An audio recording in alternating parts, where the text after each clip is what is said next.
she spotted a man slumped awkwardly on a bench, head lolled to one side, wearing clothes that had clearly seen better days.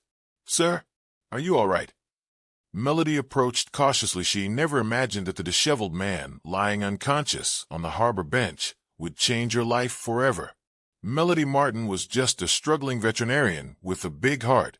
But beneath those tattered clothes and that vacant stare lay the mind of Fedrick Rymond, billionaire pharmaceutical CEO, presumed dead by the world. As his memory slowly returned, so did the dangerous secrets that nearly killed him. Would the man she was falling for remain the gentle soul Amnesia created, or would he become the ruthless tycoon he once was? Some say true love changes people, but can it rewrite a man's entire identity? Welcome back to Zenith Inspiring Stories. Do well to stay to the end of this emotional journey to know what happened next. The coastal town of Harborview was bathed in golden sunset light as Melody Martin locked up her wildlife clinic for the evening. At 28, she'd already faced more hardship than most, losing her parents in a hiking accident at 16 and now struggling to keep her small veterinary practice afloat. Yet her compassion never wavered. "Good night, Mr. Whiskers," she said, scratching the clinic cat behind his ears. "Hold down the fort until tomorrow."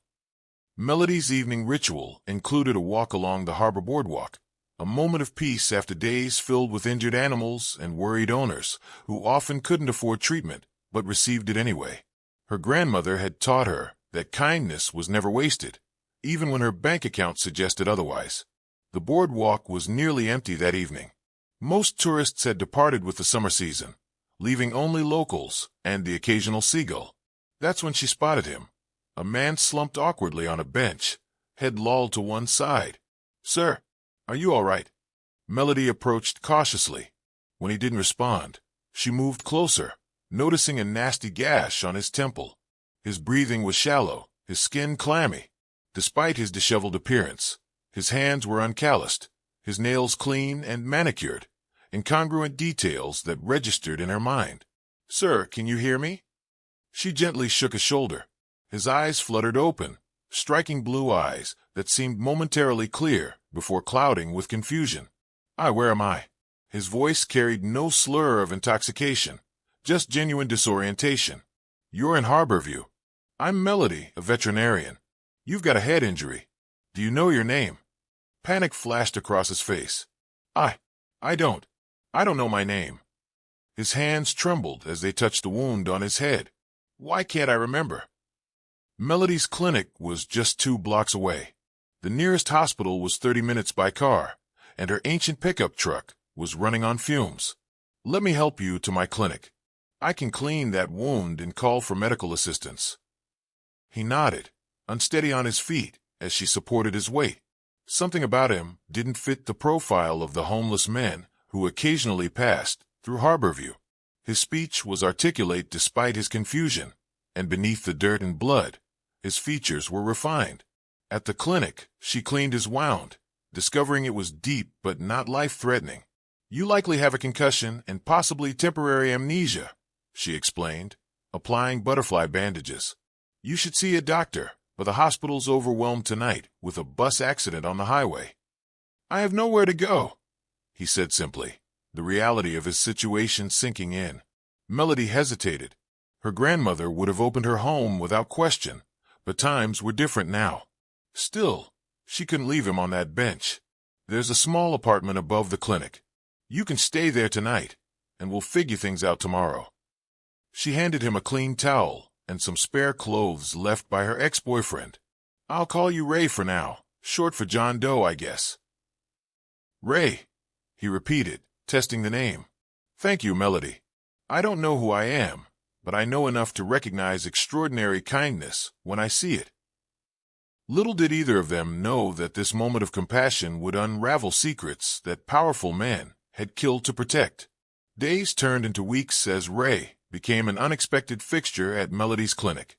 His wound healed, but his memories remained locked away, fragments occasionally surfacing in nightmares that left him gasping in the darkness.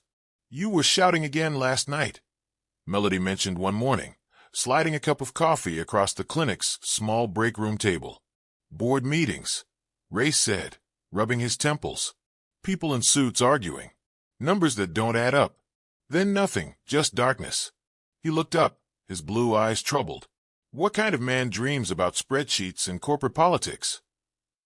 The kind who might have worn a suit before ending up on that bench, Melody replied. Does that scare you? What scares me is how comfortable I feel here, he admitted. Like this simple life fits better than whatever came before.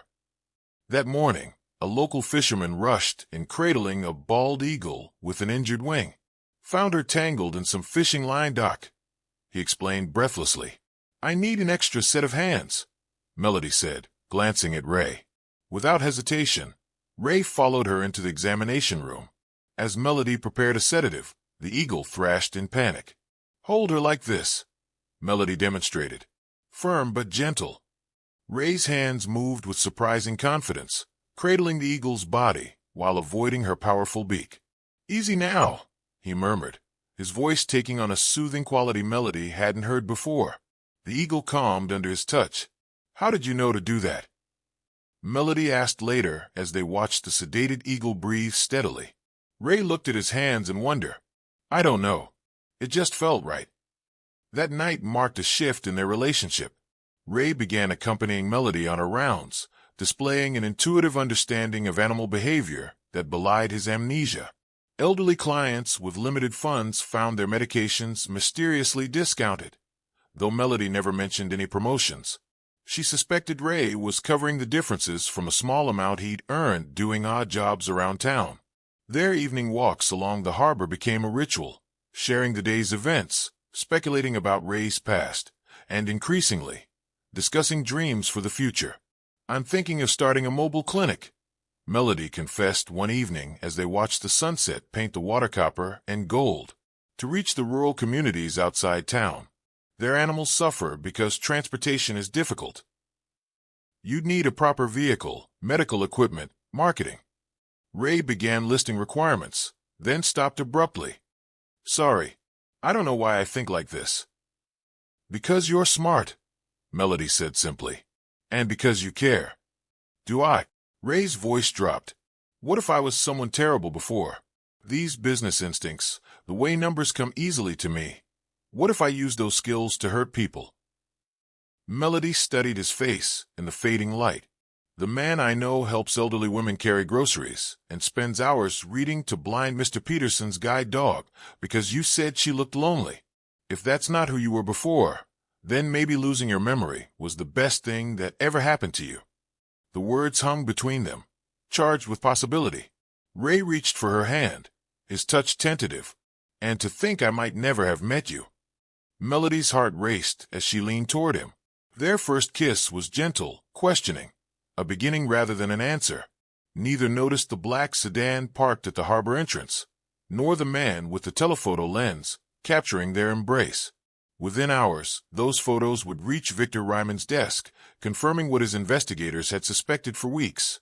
His presumed dead cousin Fedrick was very much alive, and completely unaware of the $4.2 billion pharmaceutical empire awaiting his return.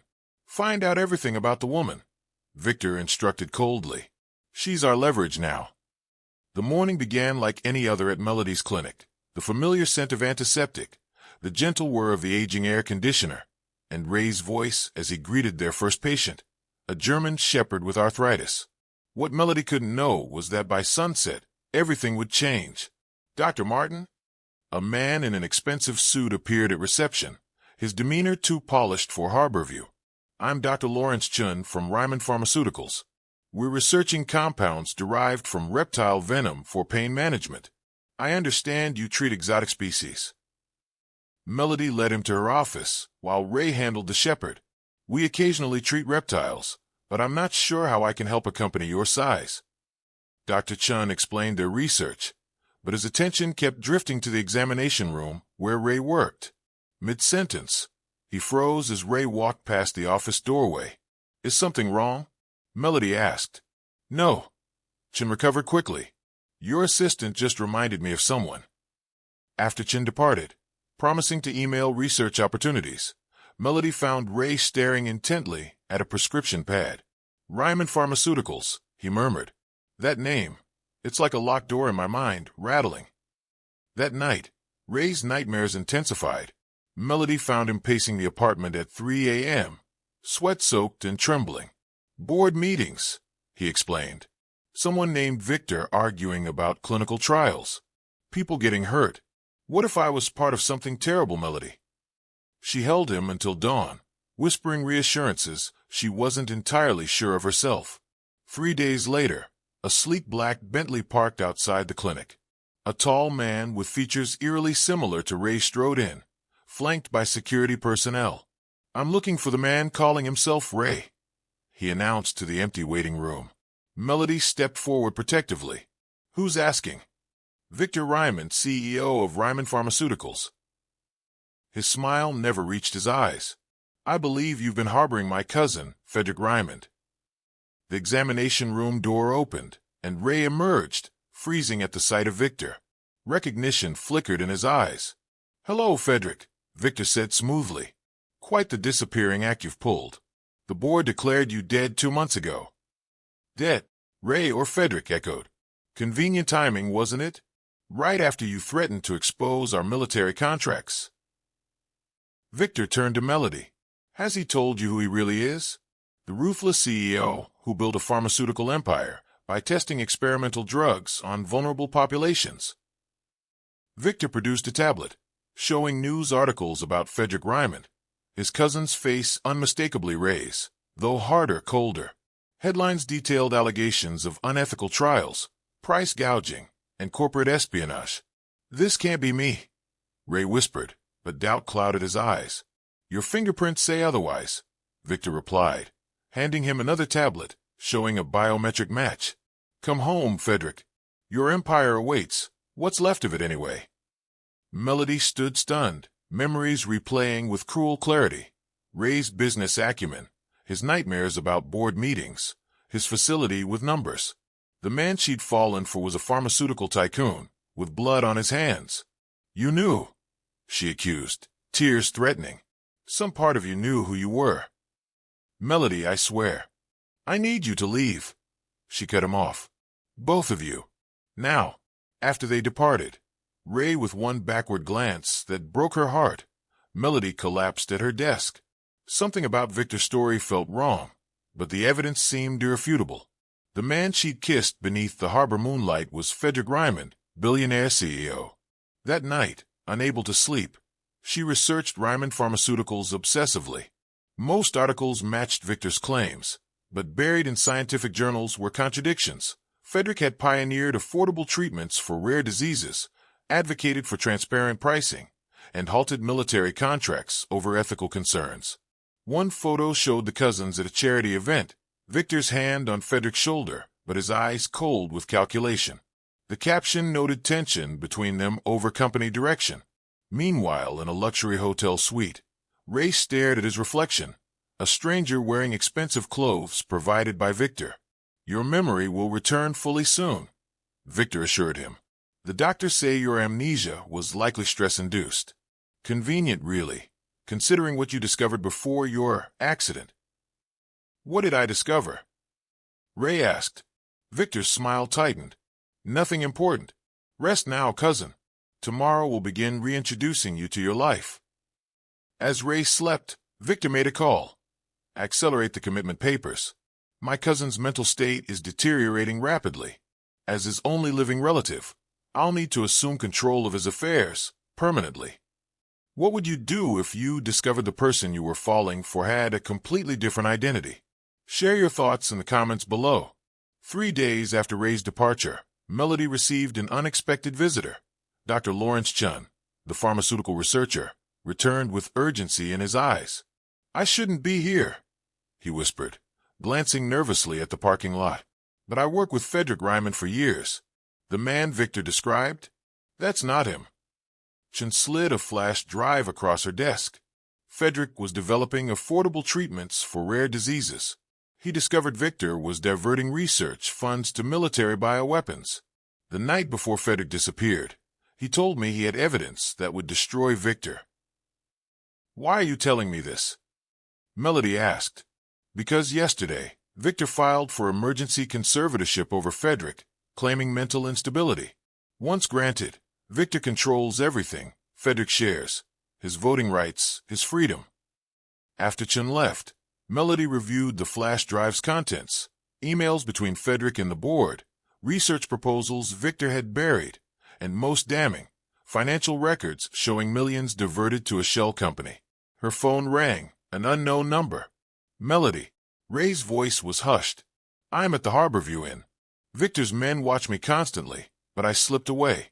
My memories returning in pieces. I wasn't who he says I was. I know, she replied. Chen brought evidence. Victor's filing for conservatorship over you. The hearing's tomorrow. Once he has legal control.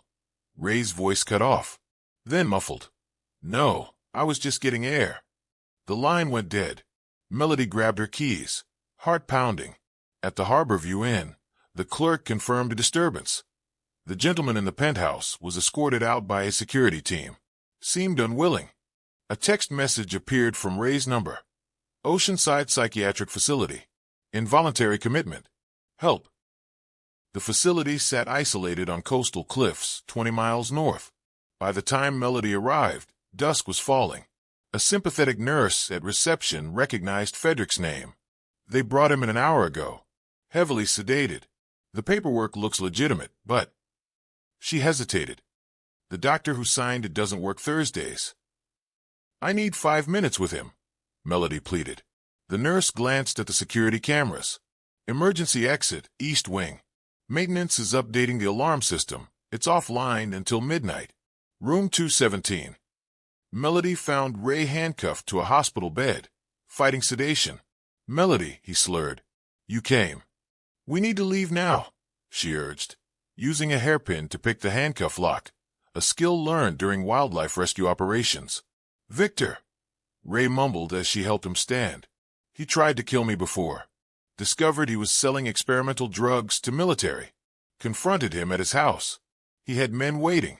They drugged me, beat me, left me to die. That's how you ended up on that bench, Melody realized, supporting his weight as they navigated empty corridors. They escaped through the maintenance exit, but halfway to her truck, floodlights illuminated the parking lot. Victor emerged from a black SUV. Kidnapping a psychiatric patient is a serious crime, Dr. Martin, he called, as is industrial espionage. It's over, Victor. Ray straightened, the fog of sedation clearing through sheer willpower. I remember everything now. The offshore accounts, the illegal trials, the night you tried to have me killed. Your word against mine, Victor sneered. A mentally unstable man and a veterinarian versus a respected CEO. Not quite, came a new voice.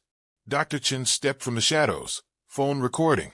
The board is very interested in tonight's events, Victor, as is the FBI. Victor lunged for Chen, but Ray intercepted him. Despite the sedatives, years of competitive rowing gave Ray the advantage. He pinned Victor against the SUV. You took everything from me, Ray growled. Not everything, Melody said quietly, taking his hand. You found something too. As federal agents swarmed the parking lot, Chen had indeed called the FBI. Ray turned to Melody, his eyes clear for the first time since she'd found him on that harbor bench. I remember who I was, he said, but I'm more interested in who I might become, if you'll help me find out. 6 months after Victor's arrest, the Rymond Pharmaceuticals headquarters buzzed with anticipation. Today marked the company's official relaunch under restructured leadership. Employees gathered in the atrium as Fedrick Rymond approached the podium, not in his once signature-tailored suit, but in a simple button-down shirt and slacks. 2 years ago, this company lost its way.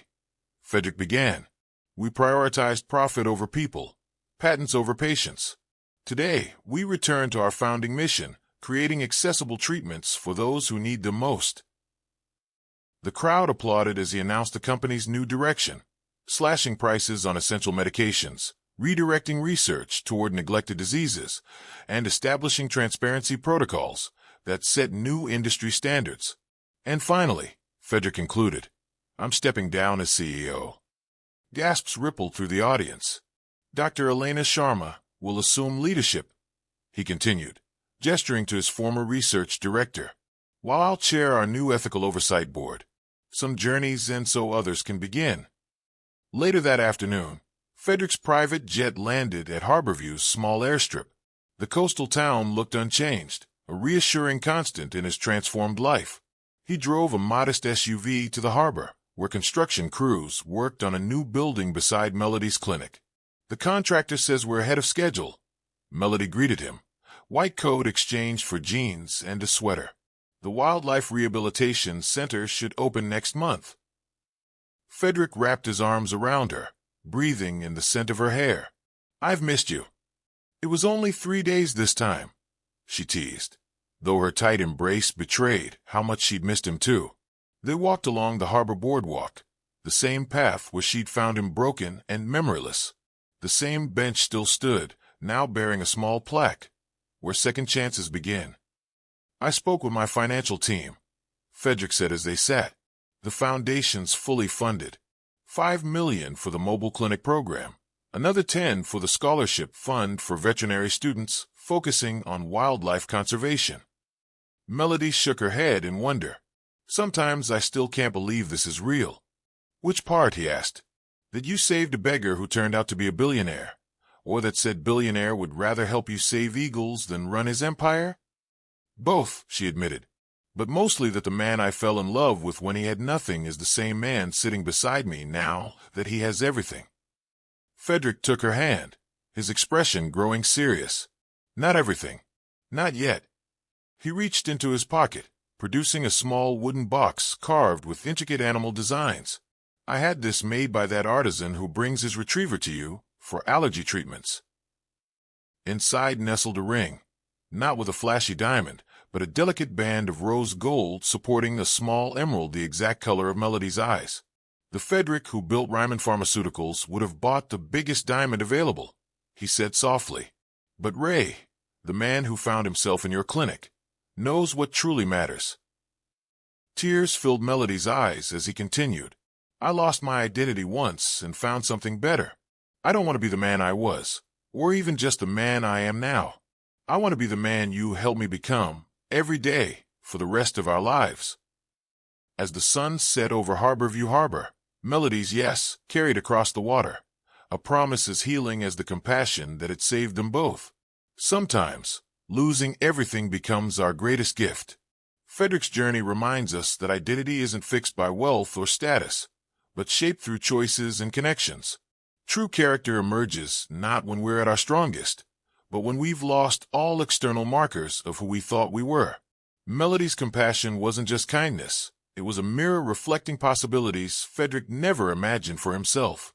Their story challenges us to question, are we living authentically, or hiding behind personas we've constructed? Perhaps the people who love us don't just accept who we are. They help us discover who we could become if we dared to begin again. If you've ever wondered whether people can truly change, hit that like button and share your thoughts in the comments below. Has someone's kindness ever transformed your life? We'd love to hear your story. What would you do if you discovered the person you were falling for had a completely different identity? Would you trust your heart or your head? Let us know in the comments section. If this story of transformation touched your heart, subscribe to Zenith Inspiring Stories for more powerful tales of love and redemption. Remember to hit the notification bell so you never miss our uploads. And remember, sometimes the greatest love stories begin in the most unexpected places, just like Melody and Fedrick's journey from that harbor bench to forever.